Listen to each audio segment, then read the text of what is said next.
Il y a des choses qui, avec le temps, s'essoufflent et s'évaporent. On ne se souvient pas par hasard. Si l'on décide de se souvenir d'événements passés, c'est qu'ils nous ont forcément marqués. Parce que 60 ans d'histoire ne sont rien sans leur mémoire. Oui, j'ai été étonné quand j'ai su que j'avais été récompensé pour le diplôme d'honneur des bénévoles sportifs. Donc, ça m'était arrivé une semaine avant mon anniversaire. Donc, ça m'a marqué. Ce que je me rappelle, c'est que pour passer de N1 en Pro League, ça nous était arrivé sur un match à Nîmes. Et ce jour-là, l'anecdote de ce jour-là, c'est que les joueurs m'avaient rasé la moustache. Rasé la moustache et ils m'avaient bien, surtout avec Benjamin Desgrelard. Et puis c'était revenu comme ça et c'était une surprise, quoi. Bah, ça a été un match déjà tout le long où ça a été serré au match aller et match retour. Et au final, j'ai lu qui arrive à faire la différence sur son duel et qui me fait la passe arrière-ailier avec un grand espace.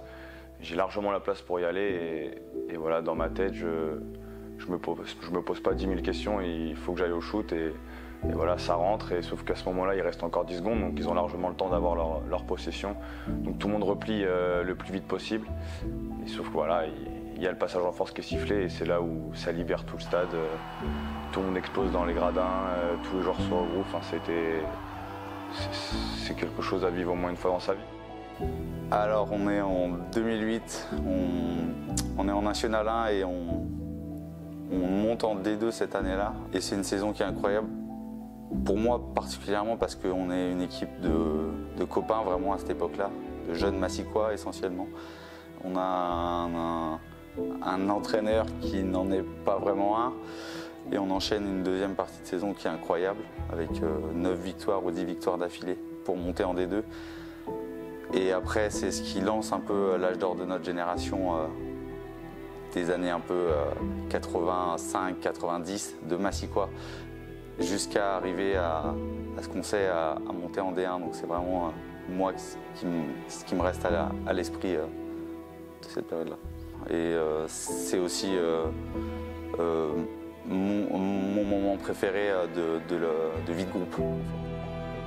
Le souvenir, c'est mon arrivée ici à Massy, puisque j'étais en fait président au ministère des Finances du club de handball, qui avait fusionné à l'époque avec le Valois. Et puis un soir de match à Levallois, alors qu'on avait une belle équipe, Madame Balkany, qui pour une fois assistait au match, a vu que les joueurs se mettaient de la colle sur les mains et a trouvé que c'était sale. Et donc nous a demandé de quitter Levallois. Donc voilà mon départ de Levallois. Et donc ensuite je me suis mis à la quête d'un club. Mais pour cela, il me fallait l'accord du ministre des Finances de l'époque, de Pierre Bérégovoy, et puis du budget qui était Michel Charras. Et donc, je me souviens d'avoir dérangé Michel Charras à l'Assemblée nationale pour avoir son feu vert pour venir à Massy. Donc voilà, c'était effectivement un moment assez curieux qu'un ministre comme ça à l'Assemblée nationale donne son feu vert pour le handball. Je vais te raconter l'anecdote de l'arroseur arrosé, si tu veux, dans le sens où je me suis blessé une fois lors d'un match contre Strasbourg il y a 3 ans, le jour où Nicolas Huyghe s'est blessé gravement. Il rentre du banc pour sauver un ballon qui a été tiré de loin par Strasbourg sur une balle perdue de chez nous. Et en fait, tout le monde a vu l'accident arriver. Il y a eu une espèce d'effroi dans la salle. Et nous, à ce moment-là, avec Geoffrey, on était peut-être un peu en dilettante au bord du terrain parce que le match se passait bien, parce que voilà, il n'y avait pas trop de raison de s'inquiéter. Et en fait, je me suis luxé le bras, enfin l'épaule. Alors c'est quelque chose qui m'est déjà arrivé plusieurs fois, donc voilà, c'est une blessure récurrente chez moi. Et donc du coup, j'ai pas pu intervenir, si tu veux, sur le moment. Et du coup, j'ai dit à Geoffrey, vas-y, je peux pas y aller, je me suis luxé le bras. Et 1 minute après, pile poil, parce que sur la vidéo, on le voit, et en fait, j'ai réussi à me remettre l'épaule un peu tout seul, genre l'arme fatale, si tu veux. De 2008, 2009, waouh, punaise. Oh, j'avais pas la barbe.